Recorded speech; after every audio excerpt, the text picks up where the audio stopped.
नमस्कार दोस्तों, स्वागत है आपका द सीक्रेट नॉलेज में।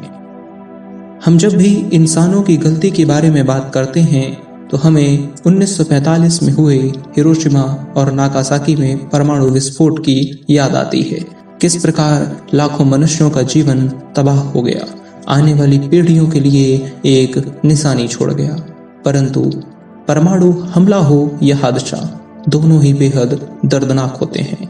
कई बार इंसानों के द्वारा कई ऐसी गलतियां की गईं जो संपूर्ण विश्व को एक क्षति पहुंचा गई। परंतु आज हम बात करेंगे सोवियत यूनियन की सरकार में हुए 1979 में प्रिप्यात शहर का वो विस्फोटक हादसा जिसने पूरे शहर को तबाह कर दिया। प्रिप्यात आज यूक्रेन का हिस्सा है, परंतु उस वक्त सोवियत यूनियन का हिस्सा हुआ करता था। सोवियत यूनियन बहुत से देशों को मिलाकर के बनता था। उस वक्त America United state of America नहीं, केवल अमेरिका के नाम से जाना जाता था और सोवियत यूनियन इस विश्व की महाशक्ति के नाम से जाना जाता था। ठीक वही सोवियत यूनियन की बात कर रहे हैं हम, जिसने 1971 में भारत पाकिस्तान युद्ध में भारत का साथ दे करके भारत को विजय दिलाई थी। विश्व विजेता बनने की चाह हमेशा से रही है, विश्व शक्ति बनने की चाह हमेशा से रही है।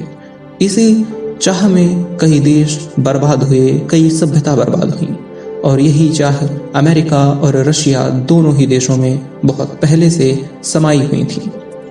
पश्चिमी देशों और सोवियत यूनियन के बीच शीत युद्ध कई वर्षों से चल रहा था, जिसने पूरी सोवियत अर्थव्यवस्था को बर्बादी के किनारे में लाकर खड़ा कर दिया। कई देश सोवियत यूनियन को छोड़ने के लिए तैयार हो रहे थे, कई देश अपना एक अलग देश बनाने के निर्णय ले रहे थे। परंतु सोवियत सरकार अपने आप को एक महाशक्ति बनाए रखना चाहती थी। इसलिए सोवियत सरकार ने एक निर्णय लिया कि हम ऐसे कई शहर बनाएंगे जो आगे चल करके सोवियत यूनियन को फिर से जोड़ेंगे और हमारी अर्थव्यवस्था को वापस पटरी में लाने का काम करेंगे। ठीक ऐसा ही एक शहर प्रिप्यात नाम से बनाया गया। यह शहर उस वक्त की दुनिया का सबसे आधुनिक शहर था। इसकी आधुनिकता की महानता इस बात से समझ सकते हैं कि इस शहर को बचाने के लिए over the horizon anti ballistic missile defence system लगाया गया, जो आज भी दिल्ली जैसे शहरों को बचाने के लिए नहीं है। इस डिफेंस सिस्टम की खासियत यह है कि ये 2000 किलोमीटर से भी आने वाली मिसाइल को पहले ही पता करके सूचित कर देता है। यह शहर इतना महत्वपूर्ण रहा सोवियत सरकार के लिए। परंतु कहते हैं जब आपका वक्त बुरा चलता है तो वक्त हर तरीके से बुरा होता है। ठीक यही इस शहर के साथ हुआ। 10 लाख लोगों के लिए इस शहर में घर बनाए गए। कई बड़े बड़े डॉक्टर्स और इंजीनियर्स को यहाँ बुलाया गया और बसाया गया। इस शहर को चलाने के लिए न्यूक्लियर पावर प्लांट बनाए गए जो पूरे शहर को बिजली देने का काम कर रहे थे। यही न्यूक्लियर पावर प्लांट आगे चल करके पूरे शहर की बर्बादी का एक कारण बन गया। इस न्यूक्लियर पावर प्लांट में 4 रिएक्टर हुआ करते थे। चारों रिएक्टर 1983 तक बन करके तैयार हो चुके थे। 4 सालों से लगातार सब कुछ सही चल रहा था और इसमें 50,000 लोग इस शहर में आकर के बस चुके थे। सब कुछ व्यवस्थित था। उस वक्त की आधुनिकता की पहचान बन गया था प्रिप्यात शहर। फिर आया 25 अप्रैल 1986 का वो दिन जो सोवियत इतिहास का काला दिन बन गया। चेर्नोबिल न्यूक्लियर पावर प्लांट, जिसमें काम कर रहे वैज्ञानिक और इंजीनियरों ने आपातकालीन स्थिति में किस प्रकार ये रिएक्टर काम करता है वो जानने की कोशिश की। उन्होंने पूरे रिएक्टर की, पूरे पावर प्लांट की बिजली को बंद कर दिया, ये देखने के लिए कि अगर कल आपात स्थिति आती है तो क्या इसमें ऑटोमेटिक सिस्टम खुद से काम करता भी है या नहीं करता है। परंतु धीरे धीरे उस रिएक्टर से उनका कंट्रोल खो गया। रिएक्टर अनियंत्रित हो गया और एक रिएक्टर ब्लास्ट हो गया।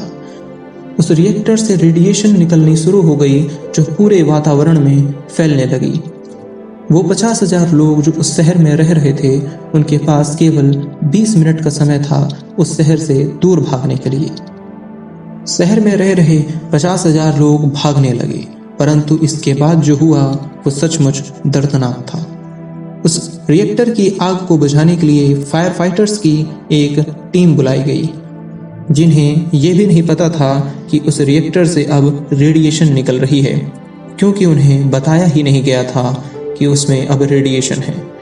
सामान्य तरीके से आग बुझाने आए उन फायर फाइटर्स के साथ बहुत दर्दनाक तरीके से रेडिएशन ने असर दिखाया।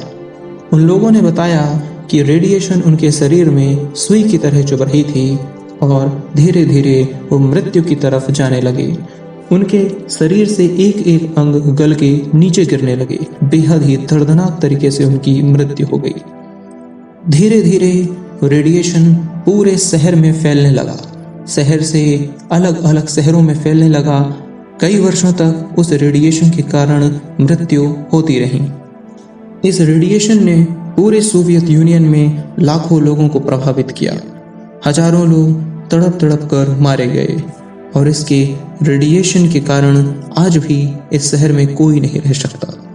आज भी 30 साल पहले छोड़ा गया हर सामान उसी जगह में पड़ा है। आज ये प्रिप्यात नाम का शहर सोवियत यूनियन के विघटन के बाद यूक्रेन का हिस्सा है। यह घटना मानव इतिहास की सबसे बड़ी घटनाओं में से एक हो गई, जिसे हम चेर्नोबिल न्यूक्लियर डिजास्टर के नाम से जानते हैं। उम्मीद है आप सभी को आज प्रिप्यात शहर के बारे में कुछ नया जानने को मिला होगा। हम ऐतिहासिक तथ्यों के साथ कुछ इंटरेस्टिंग फैक्ट्स भी लेकर के आते रहेंगे।